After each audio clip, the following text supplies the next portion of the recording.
자, 오늘은 지난 시간에 계속 이어서 문학에 대해서 좀 더 공부를 해볼게요. 문학 중에서도 이제 고전소설, 고전소설에 대해서 좀 더 공부해 볼 테니까 여기 기본적인 것부터 이제 알고 넘어가도록 그렇게 좀 합시다. 자, 그런데 먼저 이제 이 고전소설에 대해서 이야기하기 전에 우리가 그 전에 이야기했던 그 소설 있잖아요. 그죠? 예, 소설부터 잠깐 이야기를 하고 고전소설로 좀 넘어갈 수 있도록 좀 할게요. 왜 그러냐면 이 고전소설과 현대소설은 공통점도 있지만 차이점도 있어요. 그러면은 공통점이 뭐냐 하면 당연히 문학이고 소설인데 그 공통점보다는 당연히 차이점이 중요하겠지.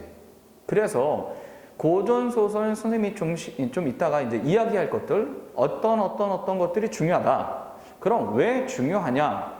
현대소설은 뭐가 중요했는데 고전소설은 왜 그럴까? 거기에 대한 이야기를 하기 위해서는 먼저 현대소설을 다시 한번 짚고 넘어갈 수 있도록 그렇게 좀 한번 해볼게요. 자, 한번 봐봅시다. 예. 이제 이게 문학의 정의를 볼 때 보면 이렇게 이제 여러분들하고 이야기를 했었어요. 예. 응? 넘어가라? 오케이. 자, 이제 여기 이제 시점에 대한 이야기입니다.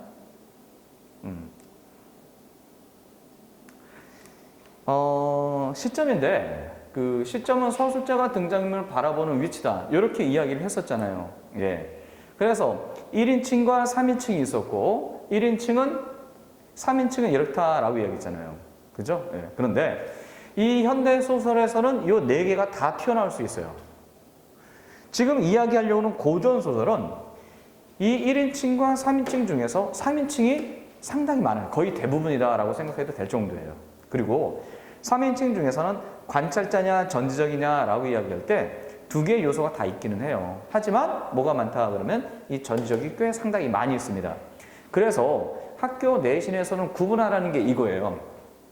전적 작가 시점인지 아니면 편집자적 논평인지 이것을 구분해서 이냐 아니냐 이렇게 찾으라는 문제도 내신에는 나옵니다. 단 수능에는 안 나와요. 옛날에는 나왔었는데 이제 요즘 수능에 나오지 않고 내신 정도만 나온다는 거 참고로 알아두시면 되겠습니다. 됐죠? 자, 다시 한번 고전소설에 비해서 현대소설은 시점 많이 나온다. 고전소설은 3인칭 전지적 작가 시점이 많다. 딱 이렇게 알아두시면 되겠습니다. 자, 그 다음 이제 성격 제시인데 이 성격 제시 같은 경우는 이제 지금 여러분들한테 이렇게 이야기를 했었잖아요. 예. 직접 제시는 이렇고 간접 제시는 이렇습니다. 그러면 현대소설은 무조건 독자의 상상력을 극대화시켜주는 이게 시험에 많이 나온다라고 얘기했죠. 그죠? 고전소설도 솔직히 이게 시험에 많이 나옵니다. 예. 그러면 현대 고전소설 쪽에서는 직접 제시가 있느냐 하면은 직접 제시도 나오기는 하지만 시험 문제 거의 대부분 이거는 나온다. 간접 제시로. 이렇게 좀 알아두시면 돼요. 자, 그 다음에 이제 시간에 따른 구성 한번 봐볼게요. 아이고, 넘어왔다. 자, 이 현대소설은 수능부터 역수능까지 이렇게 종류가 다양하게 쓸 수 있어요. 그런데 고전소설은 거의 대부분 뭐만 많이 사용되냐면 요 수능적 구성이 많이 사용돼요. 그러니까 출제자가 물어볼 때 보면 구성이 어떻게 되느냐라고 이야기할 때 실제로 수능적 구성이 거의 대부분이 되기 때문에 실제 구성에서 나올 수 있는 문제의 형태는 별로 그렇게 많지는 않다. 이렇게 볼 수 있어요. 자, 다음 액자식 구성으로 넘어가 볼게요. 액자식 구성은 지금 선생님이 설명을 할 때 이런 형태로 해서 계속 이야기를 좀 해줬었습니다. 자, 이렇게 되는데 현대소설은 액자식 구성이다라고 밝힐 필요도 없고 근데 솔직히 뭐 작품 감상해 볼 때 보면 보기를 읽다 보면 이 작품은 액자식 구성으로서 뭐다 이런 식의 이제 표현들이 나오기도 하거든요. 근데 고전소설은 액자식 구성 찾기가 훨씬 더 쉬워요. 자, 이제 무엇 때문에 그러냐면 여기 한번 봐보세요. 내화가 있고 외화가 있잖아. 이 내화는 이 외화의 그냥 원인이 되는 경우가 많아요. 즉 얘네들은 결과가 된다라고 볼 수 있겠지. 그러면서 이 역순행적 구성과 시간으로 볼 땐 잘 매치되지만 그것만 있는 건 아니다라고 이야기했어. 뭐가 되냐면 현실, 꿈, 현실, 즉 환문 구조인 소설도 있다라고 이야기했어요. 이 환문 구조는 현대 소설에 비해서는 고전 소설이 조금 더 많이 있어요. 예, 그렇게 생각하시면 됩니다. 자, 그러면은 이 환문 구조 같은 경우 볼 때 보면은 가장 대표적인 게 이런 작품들이 있는데, 고전 소설은 이 작품 찾기가 더 훨씬 더 쉽습니다. 일반적으로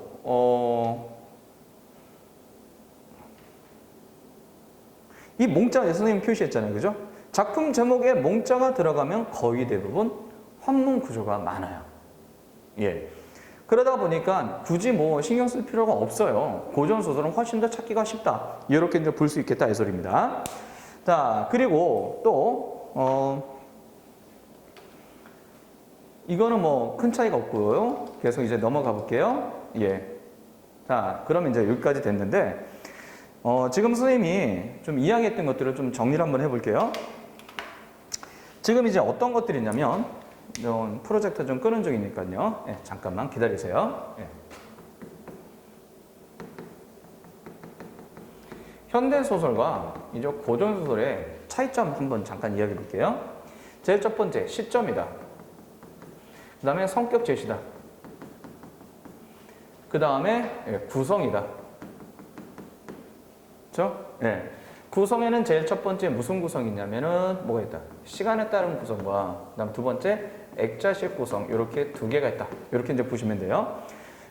실제 수능에서는 훨씬 더 구성들이 여러 개 우리가 이제 배울 때는 소설의 구성 참 많기는 해요. 그런데 실질적으로 이 소설의 구성에서 수능 시험에 나오는 건 거의 대부분 이 시간에 따른 구성과 액자식 구성 여기 거의 대부분 이 두 가지 안에서 한정돼서 시험에 나오게 된다 이 소리입니다. 자.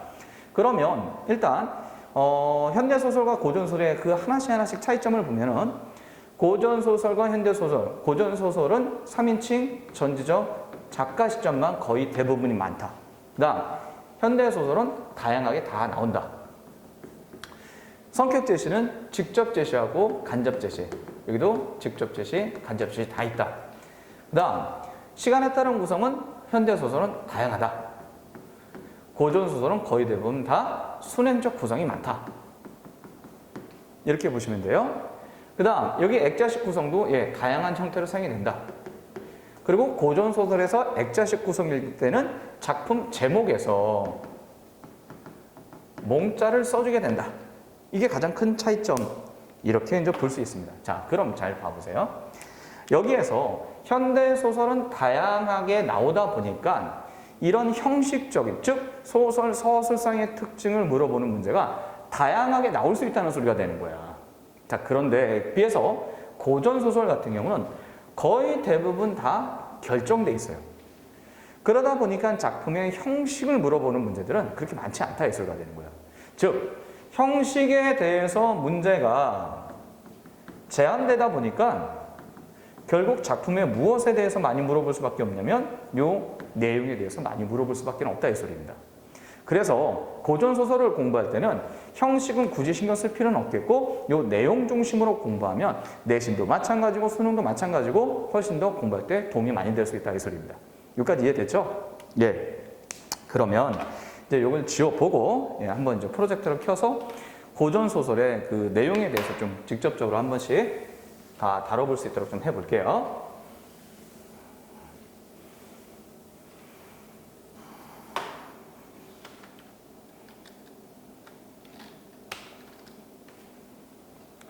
자, 이제 뭐 곧 나오겠죠? 예. 쓰는 뱅큐를 사용합니다. 프로젝터. 예, 좋더라고요.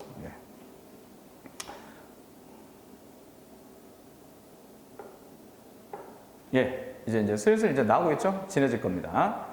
고전 소설의 무엇에 대해서 공부해보자? 이제 내용에 대해서 공부하자. 예, 지금까지는 왜 고전 소설은 내용에 대해서 집중적으로 공부해야 되는지 그거에 대한 이야기였고, 그럼 이제 본격적으로 한번 봐볼게요.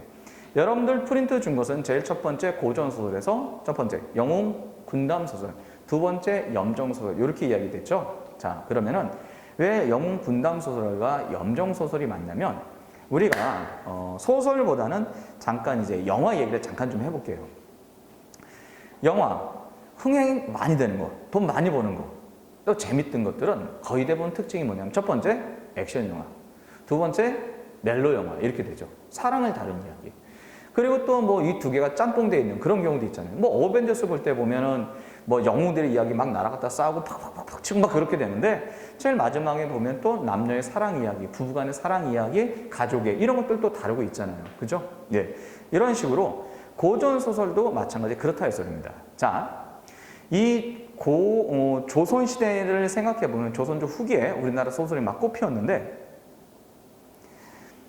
특별히 놀 것도 없고 볼 것도 많지 않은 세상에서 실제로 이 소설이 사람들의 대리 만족 수단, 그 다음에 문화적 욕구를 충족하는 가장 대표적인 수단이었던 거예요.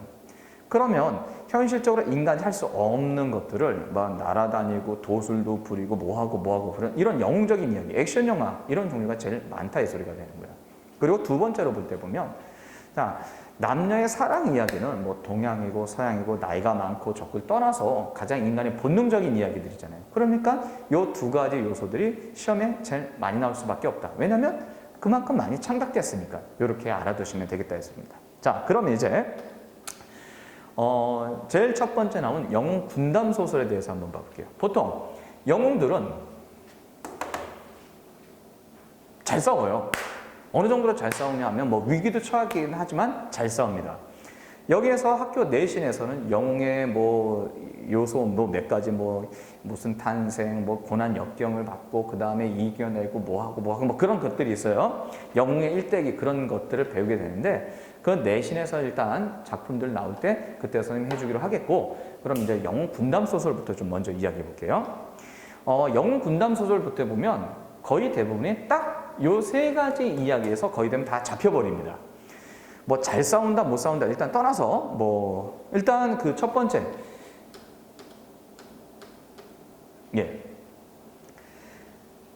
잘 싸우잖아요. 그럼 신비한 능력을 보통 갖고 있어요. 그럼 이것을 어떻게 얻게 됐는가 능력들 고전 소설에 나오는 것들은 이런 요소들이 보통 많이 나옵니다. 제일 첫 번째 생들 태어나면서부터 그런 능력을 갖고 있었던 거야.